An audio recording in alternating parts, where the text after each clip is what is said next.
نبی پاک صلی اللہ علیہ وسلم اور ایک اونٹ کا۔ حضرت تمیم داری رضی اللہ تعالیٰ عنہ فرماتے ہیں کہ ہم ایک بار حضور صلی اللہ علیہ وسلم کے بارگاہ اقدس میں حاضر تھے کہ ایک اونٹ بھاگتا ہوا آیا اور صلی اللہ علیہ وسلم کے سر انور کے پاس آ کر کھڑا ہو گیا، جیسے کان میں کوئی بات کہہ رہا ہو۔ آپ صلی اللہ علیہ وسلم نے فرمایا کہ اے اونٹ، پرسکون ہو جا، اگر تو سچا ہے تو تیرا رب تجھے فائدہ دے گا، اگر تو جھوٹا ہے تو تجھے اس جھوٹ کا سزا ملے گی۔ ہماری پناہ میں آ جاتا ہے، اللہ تعالیٰ بھی اسے امان دے دیتا ہے، اور ہمارے دامن میں پناہ لینے والا کبھی نامراد نہیں ہوتا۔ ہم نے عرض کیا، یا رسول اللہ صلی اللہ علیہ وسلم، یہ اونٹ کیا کہتا ہے؟ آپ صلی اللہ علیہ وسلم نے فرمایا، اونٹ کے مالکوں نے اسے ذبح کر کے اسے کھا لینے کا ارادہ کر لیا تھا تو یہ اس کے پاس سے بھاگ آیا ہے۔ تمہارے نبی صلی اللہ علیہ وسلم سے مدد مانگی ہے۔ ہم سب ابھی گفتگو میں مشغول تھے کہ اس اونٹ کے مالک بھاگتے ہوئے آئے۔ اونٹ نے ان کو آتے ہوئے دیکھا تو دوبارہ حضور صلی اللہ علیہ وسلم کے سر مبارک کے پاس کھڑا ہو گیا۔ تب آپ صلی اللہ علیہ وسلم کے پیچھے چھپنے لگا۔ ان کے مالکوں نے عرض کیا، یا رسول اللہ صلی اللہ علیہ وسلم، یہ ہمارا اونٹ 3 دن سے ہمارے پاس سے بھاگا ہوا ہے اور یہ ہمیں آپ کی خدمت میں ملا ہے۔ اس پر آپ صلی اللہ علیہ وسلم نے فرمایا، یہ میرے سامنے شکایت کر رہا ہے کہ یہ تمہارے پاس کئی سال تک پلا بڑھا۔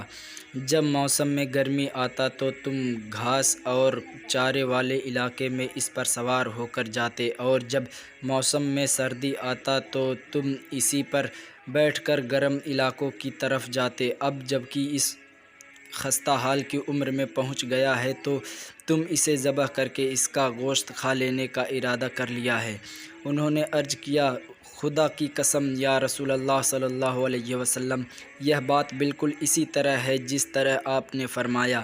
اس پر حضور صلی اللہ علیہ وسلم نے فرمایا، ایک اچھے خدمت گزار کی اس کے مالکوں کی طرف سے کیا یہی جزا ہوتی ہے؟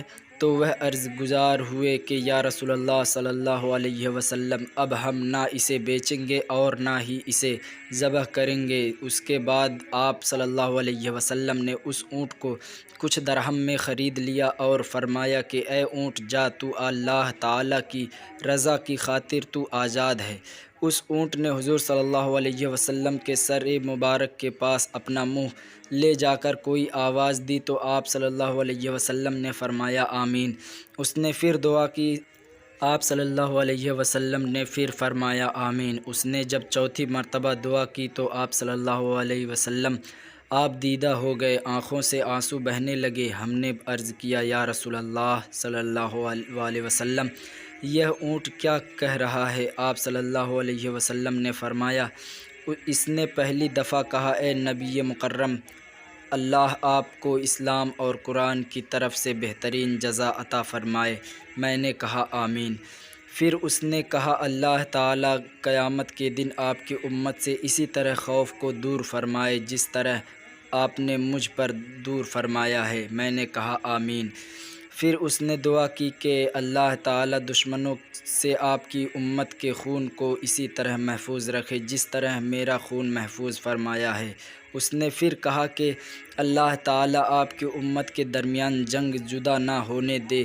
یہ سن کر رونا آ گیا، کیونکہ یہی دعا میں نے بھی اللہ تعالیٰ سے مانگی تھی۔ پہلی 3 تو قبول فرما لی، لیکن آخری دعا میں منع فرما دیا۔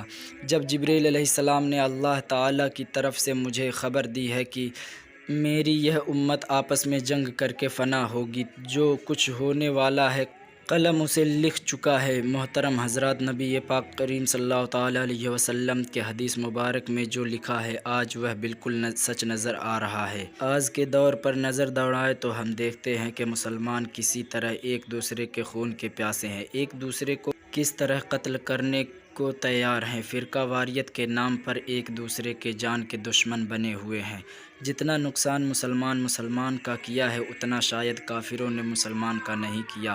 ہمیں چاہیے کہ ہم اللہ تعالیٰ کی رسی کو مضبوطی سے تھام لیں، فرقہ واریت کو ختم کریں ایک امت بن جائیں اور آپس کی نفرتوں کو ختم کر دیں۔ مسلمان کا بھائی ہے، آپس میں پیار اور محبت سے رہیں۔ اللہ تعالی ہم سب کو سمجھنے اور نیک بننے کی توفیق عطا فرمائے، آمین۔ شکریہ۔